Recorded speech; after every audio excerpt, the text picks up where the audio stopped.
on the same street. Mm. So if you take it back to, I'm trying to remember which one it was, when Costa opened up in Britain. So remember, Costa came from, Whitbread bought a single coffee company. They were called Costa. So that was a little London-based cafe. That's where it all came from. Yeah. They bought it for the name more than anything else. And the reason why they went into that market was because one of their executives went across to, I believe it was Seattle. Seattle is a real hotbed of things to start with, but went to Seattle. And on one corner, there was a Starbucks. He went back a year later, and on the other corner of the street was another Starbucks. Identified the market and identified the model for that market. Now, the problem is that you suddenly get saturated. So where's the saturation point? Now, we have this will always happen with businesses, enterprises, charities, whatever you're talking about, which is somebody will look and say, look, this looks like a really good thing to be doing. Why don't we do that? Yeah. So suddenly what you've done is you've gone into duplication. So you have got limited resources. So if we go back to the concept of economics, always one of my favourite subjects, just because people think economics is incredibly complicated and boring. It's not. All economics talks about is you have scarce resources. Whether it's cash or whatever, time of people, whatever it is, you have got a limited resource. All businesses have a scarce resource of some type. Economics says, what's the best way of using it? Now, social enterprises take a slightly different thing, which most businesses will look and say, we have got X amount of X, we have got X amount of Y.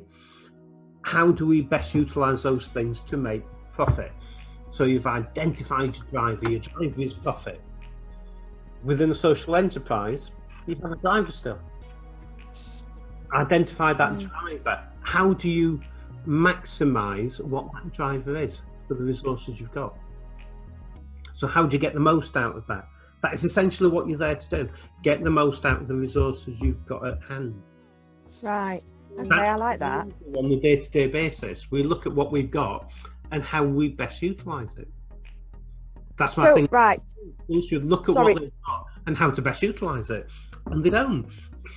I think we're going to need a part 2, Joe, like we do with Polici. Right. Done an hour. Yeah. I do apologise. That's so interesting. It's gone so fast. Yeah, we've learned so much, and we're basically like, right, food for thought now. We're going to have a revolution. That's how I feel now. I really like the education point.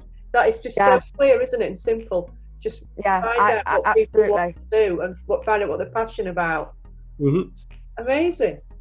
It is, and I would have loved that storytelling concept though when I was a kid, about knowing that the financial side of things. Your way of putting it, Michael, just like blew me away. Like literally, I would have been so good at maths and logic. Say again. Look at your best teachers at school and how they taught. Yeah, they got you passionate, didn't they? My passion was always English. I hate maths. Hate maths with a passion. As much as I've spent, 30 years making a living out of maths. Yeah. I hate maths. It just does nothing for me. Yeah. My favourite teacher was teaching English. I always excelled in English. So back in the days before computers in schools, where report cards got passed from one teacher to another, and they all hand wrote something in, the English department on mine always got it last, and all it said was, do not recognise this child from other people's comments. Wow. Oh gosh, yeah. Wow. Yeah. Right, so summing up then, because we're running out of time, and I know that people's got to get on. What's your, for this side of the year, so the 2020, Michael, because obviously we're going to need you back now in 2021. That's it, we've booked you. You're welcome. You're gonna, what do you think, as a summing up our areas of resilience, you could give us, even if it's just 2 points, where you think, right, resilience, that you would give a little bit of advice on, what would your 2 points be on that?